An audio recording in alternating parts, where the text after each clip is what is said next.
Faridpur polytechnic institute virtual ক্যাম্পাসের পক্ষ থেকে আমি সমীর হালদার, জুনিয়র ইন্সট্রাক্টর নন-টেক, সকলকে জানাচ্ছি আন্তরিক শুভেচ্ছা অভিনন্দন। আশা করি তোমরা সকলে ভালো আছো। প্রিয় শিক্ষার্থী বন্ধুরা, আমি আজকে তোমাদের ম্যাথমেটিক্স 1 এর পঞ্চম অধ্যায়ের সমাবেশ নিয়ে আলোচনা করব। সমাবেশ এবং বিন্যাস পরস্পরের সাথে খুব ঘনিষ্ঠভাবে সম্পর্কিত, সুতরাং সমাবেশ ভালো বুঝতে হলে বিন্যাস সম্পর্কে ভালো ধারণা থাকা আবশ্যক। প্রিয় শিক্ষার্থী বন্ধুরা, সমাবেশের আজকের ক্লাসটি করার পূর্বে বিন্যাসের যে ক্লাসগুলো আমি নিয়েছি সেই ক্লাসগুলো অবশ্যই দেখবে। আশা করি তোমরা দেখেছো এবং বুঝতে পেরেছো। চলো তাহলে আমরা আজকের পাঠে ফিরে যাই। আমরা আজকে আলোচনা করব সমাবেশ নিয়ে।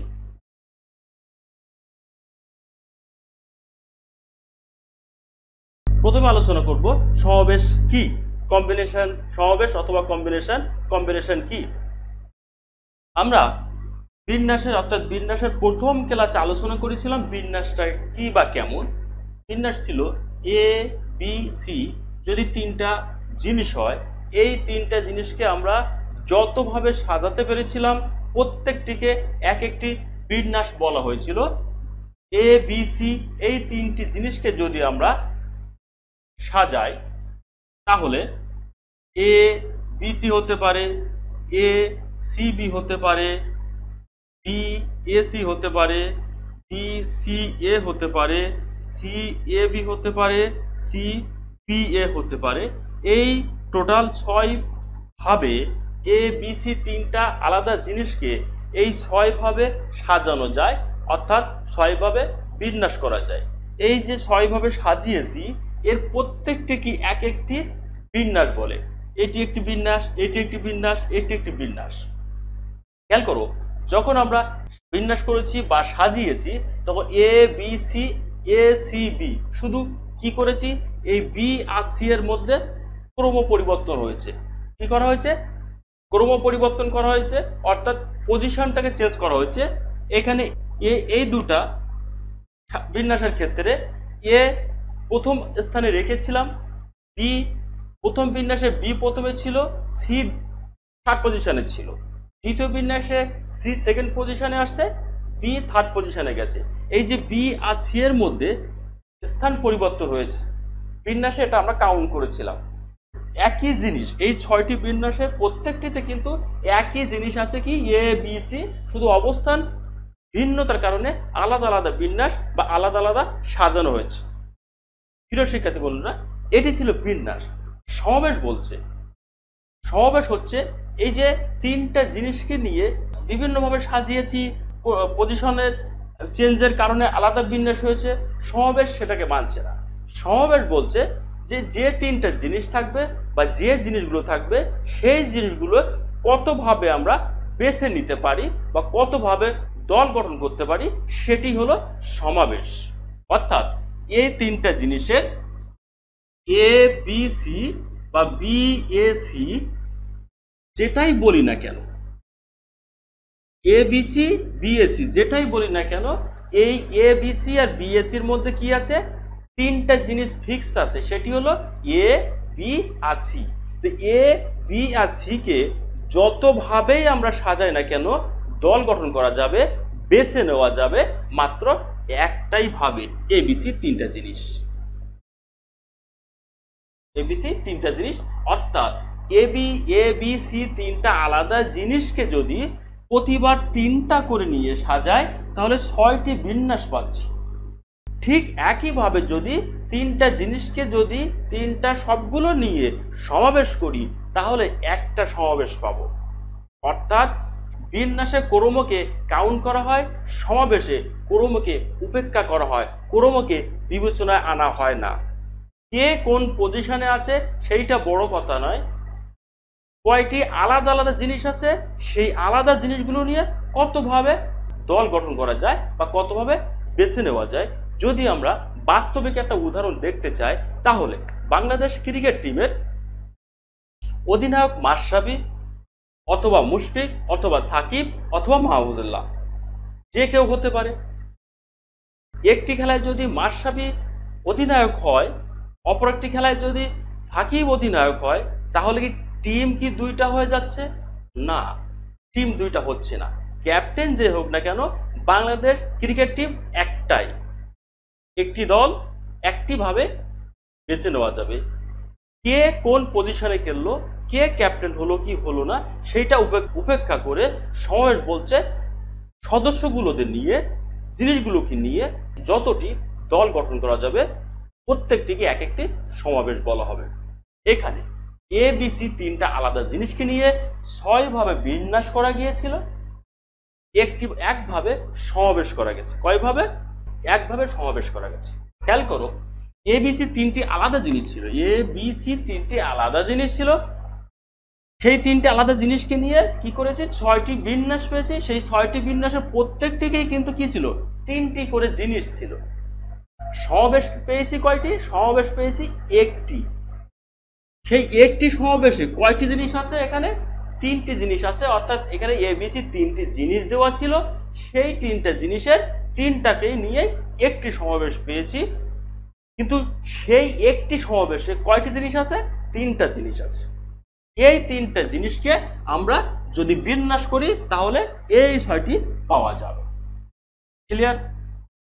সমাবেশ এবং বিন্যাসের মধ্যে সম্পর্ক এতটুকু।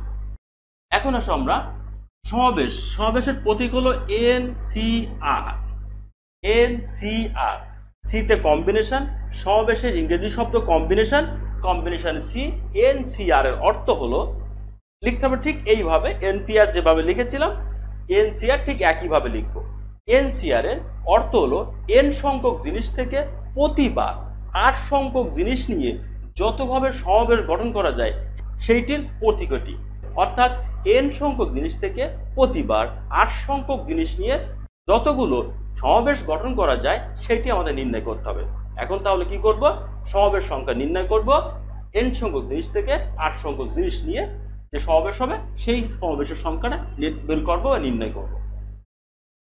এখন ধরে নিই আমার দেওয়া আছে n সংখ্যক জিনিস, প্রতিবার কি নিতে হবে, 8 সংখ্যক জিনিস। এই n সংখ্যক থেকে 8 সংখ্যক জিনিস নিয়ে যদি সমাবেশ করি, ধরে নিলাম সেই সমাবেশ সংখ্যা x, সমাবেশ সংখ্যা x। আমরা ABC 3টা আলাদা জিনিসকে নিয়ে প্রতিবার 3টি করে নিয়ে 6টি বিন্যাস পেয়েছিলাম, একটি সমাবেশ পেয়েছিলাম। n সংখ্যক জিনিস থেকে 8 সংখ্যক জিনিস নিয়ে যে সমাবেশ করেছি সেই সমাবেশ সংখ্যা ধরে নিয়েছি, অর্থাৎ x সংখ্যক সমাবেশ হবে, এতটি সমাবেশ হবে। এখন দেখো এই x সংখ্যক সমাবেশের প্রতিটি সমাবেশে 8 সংখ্যক জিনিস আছে। ক্লিয়ার? আমরা যখন ABC নিয়েছিলাম, ABC 3টি জিনিসকে নিয়ে একটি সমাবেশ পেয়েছিলাম। কয়টি জিনিসকে নিয়ে?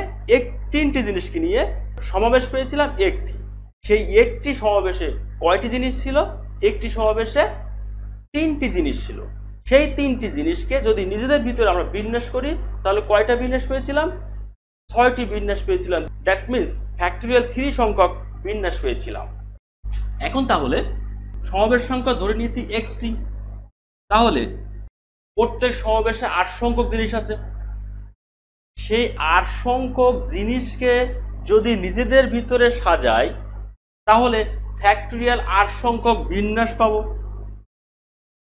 খেয়াল করো, আমরা ধরে নিয়েছি সমাবেশ সংখ্যা xটি। সেই xটি সমাবেশের প্রত্যেকটি সমাবেশে জিনিস আছে কয়টি? 8টি। অর্থাৎ 8টি করে নিয়েছিলাম, 8 সংখ্যক জিনিস নিয়েছিলাম, 8 সংখ্যক জিনিস নিয়ে সাজিয়েছি। তাহলে প্রত্যেক সমাবেশে 8 সংখ্যক জিনিস আছে। সেই 8 সংখ্যক জিনিসকে যদি নিজেদের ভিতরে বিন্যাস করি তাহলে ফ্যাক্টরিয়াল 8 সংখ্যক বিন্যাস পাবো। খেয়াল করো, ফ্যাক্টরিয়াল 8 সংখ্যক বিন্যাস পাবো। এটি হচ্ছে এই যে সমাবেশ পেয়েছি সেই সমাবেশের মধ্যে একটি সমাবেশের বিন্যাস হলো 8 সংখ্যক। কি বললাম? যে x সংখ্যক সমাবেশ ধরে নিয়েছিলাম, সেই x সংখ্যক সমাবেশের একটি সমাবেশে 8 সংখ্যক বিন্যাস পেয়েছি। তাহলে x সংখ্যক সমাবেশে আমরা বিন্যাস পাবো x ইন্টু ফ্যাক্টরিয়াল 8 সংখ্যক। টোটাল এই রাশিটা কি হলো তখন? সমাবেশ হলো না বিন্যাস হলো? অফকোর্স নিঃসন্দেহে বিন্যাস, কারণ আমরা বিন্যাস বের করেছি।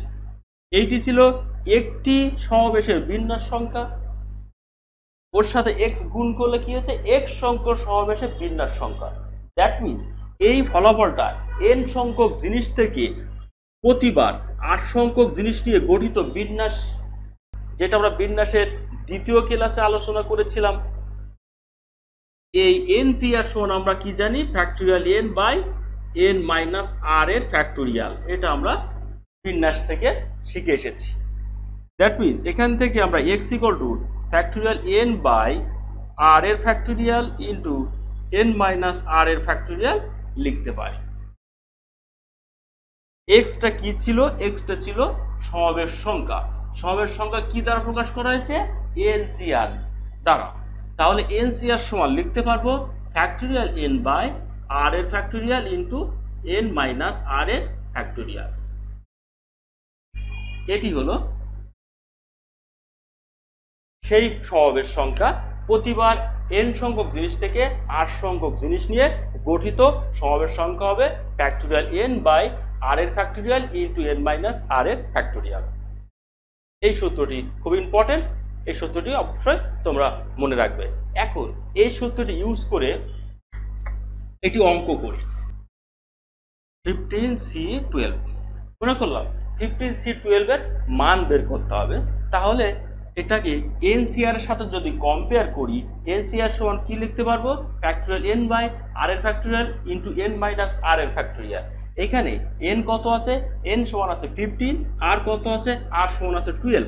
তাহলে লিখতে পারবো 15 ফ্যাক্টোরিয়াল বাই 12 এর ফ্যাক্টোরিয়াল ইন্টু 15 মাইনাস 12 এর ফ্যাক্টোরিয়াল। নিঃসন্দেহে লিখতে পারবো। এখন তাহলে এই 15 ফ্যাক্টোরিয়ালের পরিবর্তে আমরা লিখতে পারি 15 ইন্টু 14 ইন্টু 13 ইন্টু 12 এর ফ্যাক্টোরিয়াল। এই বিষয়টি আমরা বিন্যাসের প্রথম ক্লাসে আলোচনা করেছিলাম, এখন আর এটি আলোচনা করছি না। 12 এর ফ্যাক্টোরিয়াল ইন্টু এটাকে আসবে কত? 3 এর ফ্যাক্টোরিয়াল। কত আসবে? 3 এর ফ্যাক্টোরিয়াল। এই 12 এর ফ্যাক্টোরিয়াল 12 ফ্যাক্টোরিয়াল ক্যান্সেল করে দিলাম। তাহলে থাকবে 15 ইন্টু 14 ইন্টু 13 বাই 3 ফ্যাক্টোরিয়াল সমান কত? 3 ইন্টু 2 দ্যাট মিনস 6। এটাকে আমরা ক্যান্সেল করলে 5 পাবো, এখানে 7 পাবো। দ্যাট মিনস কত হবে? 5 ইন্টু 7 ইন্টু 13 455। এটি হলো অ্যান্সার। অর্থাৎ NC15 এর মান হলো 455। ক্লিয়ার? এখন আসো আরো একটি সূত্র প্রমাণ করব, যে সূত্রটি তোমাদের পরীক্ষায় প্রশ্ন আকারে সংক্ষিপ্ত প্রশ্নে থাকবে। প্রমাণ করো যে NCR plus NCR minus 1 equal to n plus 1 CR। এটি আমাদের প্রমাণ করতে হবে NCR plus NCR minus 1 equal n plus 1 CR। এটি আমাদের এখন প্রমাণ করতে হবে।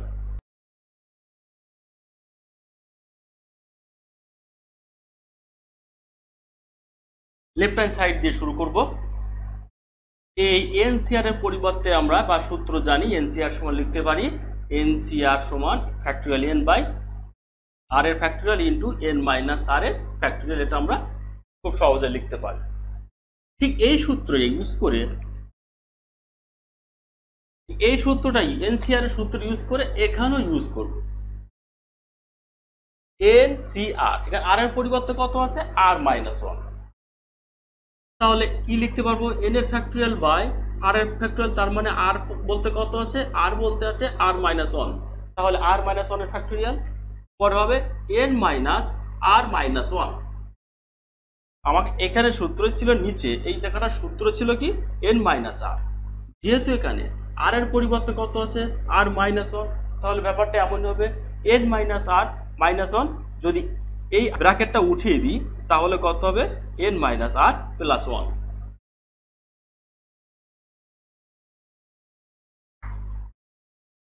বুঝতে পারছো নিশ্চয়ই?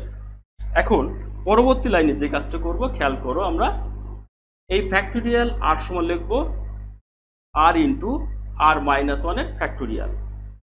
ফ্যাক্টোরিয়ালের সময় বা বিন্যাসের প্রথম ক্লাসে আমরা এটা নিয়ে আলোচনা করেছি। ফ্যাক্টোরিয়াল n সমান ছিল n ইন্টু n মাইনাস 1 এর ফ্যাক্টোরিয়াল। সেই সূত্র ইউজ করে r এর ফ্যাক্টোরিয়াল সমান লিখেছি r ইন্টু r মাইনাস 1 এর factorial plus plus factorial n by এখানে r মাইনাস 1 এর ফ্যাক্টোরিয়ালকে রেখে দেব। এই r n minus r plus 1 এই রাশিটাকে লিখবো, ফ্যাক্টরিয়াল হবে। এই রাশিটাকে লিখবো n minus r plus 1 into n minus r এর ফ্যাক্টরিয়াল। এখানেও সেম সূত্রটা ইউজ করা হয়েছে। ফ্যাক্টরিয়াল আর সমান লিখেছিলাম আর ইন্টু আর মাইনাস 1, ঠিক একইভাবে এটা সমান লিখবো n মাইনাস আর প্লাস 1 সমান n minus r plus 1 into n minus r এর ফ্যাক্টরিয়াল। অর্থাৎ পদ সংখ্যা বাড়বে, আর এর মান 1 করে কমতে থাকবে। এখানে ছিল আর প্লাস 1, যদি 1 মাইনাস করি তাহলে হবে প্লাস 1 মাইনাস 1 ক্যান্সেল হয়ে যাবে, থাকবে n মাইনাস আর, সেটি লিখেছি। এখন দেখো এই দুইটা রাশি থেকে আমি ফ্যাক্টরিয়াল, উপর থেকে ফ্যাক্টরিয়াল n, নিচ থেকে আর মাইনাস 1 এর ফ্যাক্টরিয়াল এবং n মাইনাস আর এর ফ্যাক্টরিয়াল কমন নেব। কি থাকবে তাহলে? এই রাশি থেকে যদি উপর থেকে ফ্যাক্টরিয়াল n কমন নিই থাকবে হলো 1, নিচে থাকবে আর মাইনাস 1 কমন নিয়ে নিছি, তাহলে থাকবে কত? আর প্লাস এই রাশিতে উপরে ফ্যাক্টরিয়াল n কমন নিয়েছি, থাকবে 1, ফ্যাক্টরিয়াল আর মাইনাস 1 হর থেকে কমন নিয়েছি, n মাইনাস আর হর থেকে কমন নিয়েছি, থাকবে শুধুমাত্র n মাইনাস আর প্লাস 1 এই রাশিটি। তাহলে কি লিখতে পারি? Factorial n by r minus 1 এর ফ্যাক্টরিয়াল n মাইনাস আর এর ফ্যাক্টরিয়াল ইন্টু এর ব্র্যাকেটের মধ্যের অংশটুকু আমরা লসাগু করব, সরল করব। তাহলে লসাগু হবে n minus r plus 1 into আর, এই আর ক্যান্সেল হয়ে যাবে, থাকবে n মাইনাস আর প্লাস 1, যেহেতু এখানে 1 আছে প্লাস এখানে 1, সুতরাং থাকবে হলো আর। এই আর ক্যান্সেল হয়ে যাবে, এখানে যা আছে থেকে গেল।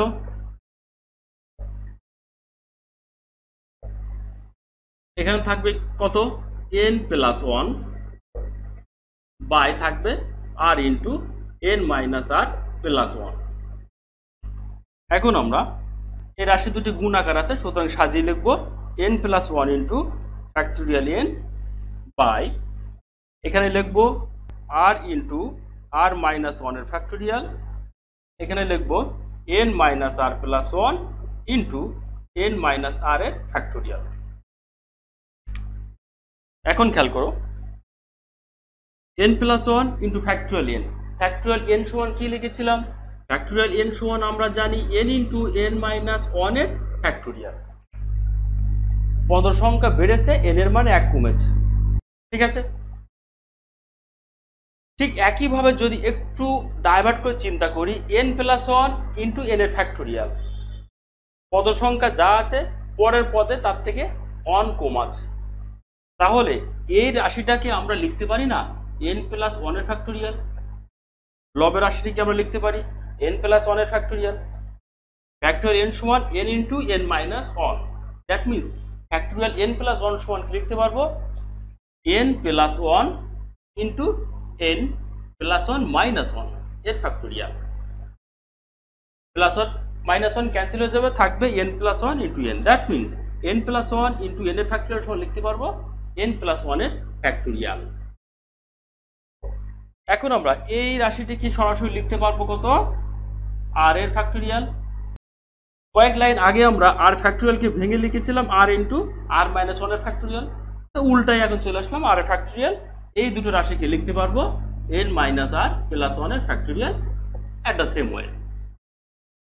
এখন তাহলে n প্লাস 1 এর ফ্যাক্টরিয়াল বাই আর এর factorial into n plus 1 minus r এর ফ্যাক্টরিয়াল। এখন খেয়াল করো, আমরা জানি n c r equal to n এর ফ্যাক্টরিয়াল বাই আর এর factorial into n minus r এর ফ্যাক্টরিয়াল। এখানে n, এখানে n সেম, এখানে আর সেম, এখানে n প্লাস 1, এখানে n প্লাস 1, এখানে আর সেম, এখানে মাইনাস ছিল, এখানেও মাইনাস ছিল।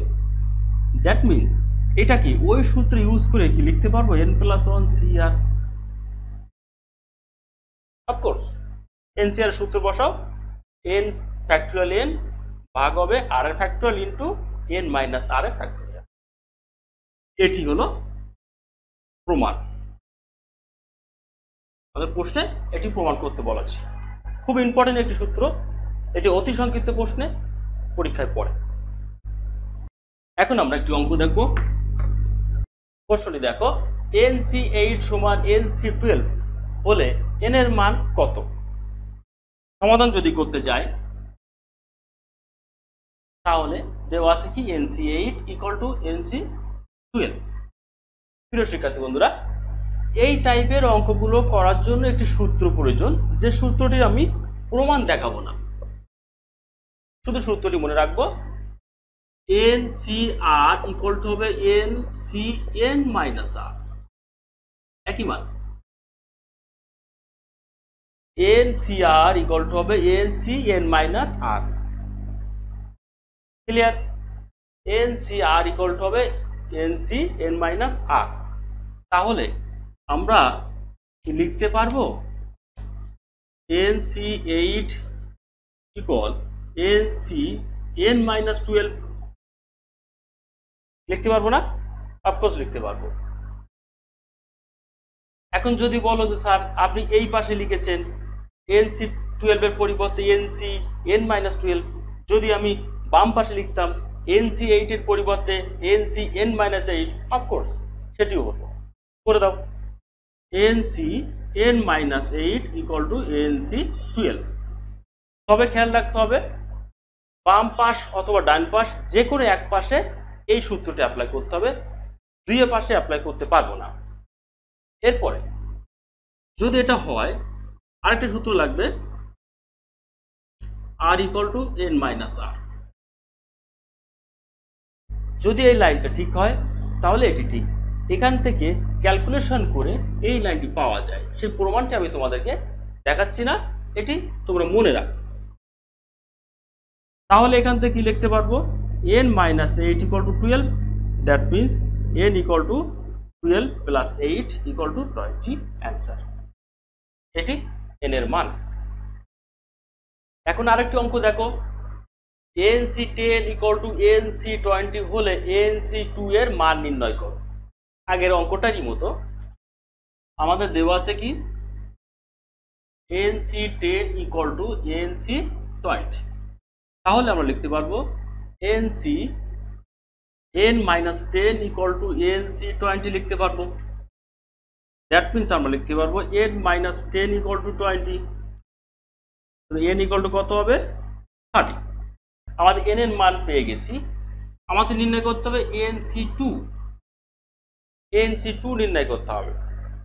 n এর মান কত পেয়েছি? 30 পেয়েছি। n এর পরিবর্তে 30 বসিয়ে দাও, 30C2। 30C2 সমান কত হবে? কোনো চিন্তা না করে সরাসরি ক্যালকুলেটর চেপে মান বসিয়ে দাও, 435, অ্যান্সার। এই রাশিটি সরাসরি ক্যালকুলেটরে প্রথম চেপে ফলাফল বসাও, 435। ওকে, এখন আমরা একটি প্রশ্ন যাব। প্রশ্নটি দেখো, প্রশ্নটি আছে 10টি বাহু বিশিষ্ট একটি সমতল ক্ষেত্রে কৌণিক বিন্দুগুলো যোগ করে কতগুলো ত্রিভুজ পাওয়া যাবে, কতগুলো কর্ণ পাওয়া যাবে। প্রশ্নটি আবার পড়ি, 10টি বাহু বিশিষ্ট একটি সমতল ক্ষেত্রে কৌণিক বিন্দুগুলো যোগ করলে, অর্থাৎ 10টি বাহু বিশিষ্ট একটি সমতল ক্ষেত্রের কৌণিক বিন্দুগুলো যোগ করে কতগুলি ত্রিভুজ পাওয়া যাবে, কতগুলি কর্ণ পাওয়া যাবে। আমাকে একটি বহুভুজ দেওয়া আছে, যে বহুভুজের বাহু কয়টি আছে? বাহু আছে 10টি। 10টি বাহুর কয়টি কৌণিক বিন্দু আছে? 10টি বাহুর 10টি কৌণিক বিন্দু আছে। আমাদের নির্ণয় করতে হবে কি ত্রিভুজ, কয়টি ত্রিভুজ গঠন করা যাবে। প্রিয় শিক্ষার্থী বন্ধুরা, ত্রিভুজ গঠন করতে গেলে কয়টি কৌণিক বিন্দু লাগে? অফকোর্স ত্রিভুজ গঠন করতে গেলে 3টি কৌণিক বিন্দু লাগে। এখন 10টি কৌণিক বিন্দু দেওয়া আছে, সেই 10টি কৌণিক বিন্দু দিয়ে কতগুলি ত্রিভুজ গঠন করা যাবে। ত্রিভুজ গঠন করতে যদি 3টি বিন্দু প্রয়োজন হয়, তাহলে প্রতিবার 10টি বিন্দু থেকে 3টি বিন্দু নিয়ে আমরা সমাবেশ করব। তাহলে লিখতে পারবো ত্রিভুজের, সরাসরি লিখে দাও, ত্রিভুজের সংখ্যা সমান কতগুলি ত্রিভুজ পাওয়া যাবে। ত্রিভুজের সংখ্যা সমান কি লিখতে পারবো? আমার কৌণিক বিন্দু কয়টা দেওয়া আছে? 10টি দেওয়া আছে। ত্রিভুজ ক্লিক করতে হবে, ত্রিভুজ নির্ণয় করতে হবে, সুতরাং 3টি বিন্দু প্রয়োজন। n সংখ্যক জিনিস থেকে r সংখ্যক জিনিস নিয়ে গঠিত সমাবেশ। অর্থাৎ 10টি কৌণিক বিন্দু থেকে 3টি করে নিয়ে কম্বিনেশন করলে যা হবে ততগুলি ত্রিভুজ পাওয়া যাবে। NC3 ফলাফল এটি। ফলাফলটি কত লিখতে পারবো? ক্যালকুলেটর ইউজ করো, সরাসরি 120টি। অর্থাৎ যে বহুভুজ দেওয়া আছে, যে দশভুজ দেওয়া আছে, সেই দশভুজ থেকে আমরা যদি ত্রিভুজ গঠন করি 120টি ত্রিভুজ নির্ণয় করতে পারবো। প্রিয় শিক্ষার্থী বন্ধুরা, আরেকটি কোশ্চেন আছে, একই কোশ্চেনে আরেকটি শর্ত আছে যে কতগুলি কর্ণ গঠন করা যাবে। কর্ণ কাকে বলে? এই যদি একটা চতুর্ভুজ হয়, এই চতুর্ভুজে বিপরীত শীর্ষবিন্দুগুলো যোগ করলে বা বিপরীত কৌণিক বিন্দুগুলো যোগ করলে আমরা কর্ণ পাবো। এই চতুর্ভুজের কয়টি কর্ণ আছে? এই চতুর্ভুজের আমাদের 2টি কর্ণ আছে। ঠিক একইভাবে এই 10টা বাহু দেওয়া আছে যে বহুভুজে, এই দশভুজ থেকে কতগুলি কর্ণ পাওয়া যেতে পারবে। প্রিয় শিক্ষার্থী বন্ধুরা, প্রত্যেকটা কর্ণই একটা বাহু, অর্থাৎ 2টি বিন্দু যোগফল। 2টি বিন্দুকে যোগ করলে আমরা একটি বাহু বা রেখা পাই। ক্লিয়ার? এখন আমরা যেহেতু কর্ণ রেখা, তাহলে এটি রেখা আঁকতে গেলে মিনিমাম 2টা বিন্দু লাগে। এই 10টি কৌণিক বিন্দু থেকে যদি আমরা 2টি করে বিন্দু নেই, তাহলে অতগুলি রেখা পাবো, অতগুলি বাহু পাবো। সরাসরি করে দাও। কর্ণের সংখ্যা, কর্ণের সংখ্যা কয়টি হবে? কর্ণের সংখ্যা হবে 10C2। 10C2 অর্থাৎ 10টি শীর্ষবিন্দু থেকে, 10টি কৌণিক বিন্দু থেকে প্রতিবার 2টি করে নিয়ে যে ফলাফল পাবো, সেই ফলাফলটাই হবে কতগুলি কি পাবো? বাহু পাবো, কতগুলি রেখা পাবো। প্রিয় শিক্ষার্থী বন্ধুরা, একটু খেয়াল করো, এই যে একটা চতুর্ভুজ আছে বা বহুভুজ আছে, এই বহুভুজের কয়টি বাহু আছে? হ্যাঁ, খুব সহজে আমরা বলতে পারি এই বহুভুজের 4টি বাহু আছে। এই 4টি বাহু সাথে যে আরো 2টো কর্ণ আছে, কর্ণ দুটো তো বাহু, এই কর্ণে 2টি তো রেখা। এখানে এই একটি 4টি রেখা, কর্ণ আছে আরো 2টি, টোটাল কয়টি রেখা পেয়েছি? 6টি রেখা পেয়েছি। অর্থাৎ এই চতুর্ভুজের 4টি যে কৌণিক বিন্দু বা 4টি শীর্ষবিন্দু দেওয়া ছিল, সেই 4টি শীর্ষবিন্দু যোগ করলে আমরা 6টি রেখা পাবো। ঠিক তেমনি এই 10টি কৌণিক বিন্দু থেকে 2টি করে নিয়ে যদি 2টি কৌণিক বিন্দু করে যোগ করি, তাহলে আমরা টোটাল 45টি রেখা পাবো। কি পাবো? 45টি রেখা পাবো। কিন্তু এই চতুর্ভুজের খেয়াল করো, এই চতুর্ভুজের 2টি কি ছিল? 2টি ছিল কর্ণ, বাকি 4টা কি ছিল? বাকি 4টা ছিল বাহু। এই বাহু 4টে কিন্তু কর্ণ নয়। সুতরাং এখানে যে 45টি রেখা পেয়েছি, এই 45টি রেখাই কর্ণ নয়। কতগুলি কর্ণ নয়? যেহেতু 10টা বাহু দিয়ে দিয়েছে, এই 10টা বাহু আমাদের কি না? কর্ণ না। ঠিক আছে? তাহলে টোটাল কর্ণের সংখ্যা কয়টি হবে? কর্ণের সংখ্যা হবে 10C2 - 10, দ্যাট মিনস 45 - 10 = 35 অ্যান্সার। এতগুলি হবে কর্ণ। ক্লিয়ার? প্রিয় শিক্ষার্থী বন্ধুরা, আজকের ক্লাসটি এখানে শেষ করব। পরবর্তী ক্লাসে আমরা আরো বেশ কয়েকটি অঙ্ক করব। সেই ক্লাসটি দেখার আহ্বান জানিয়ে আজকের ক্লাসটি শেষ করছি। সকলকে অসংখ্য ধন্যবাদ। ধন্যবাদ সকলকে।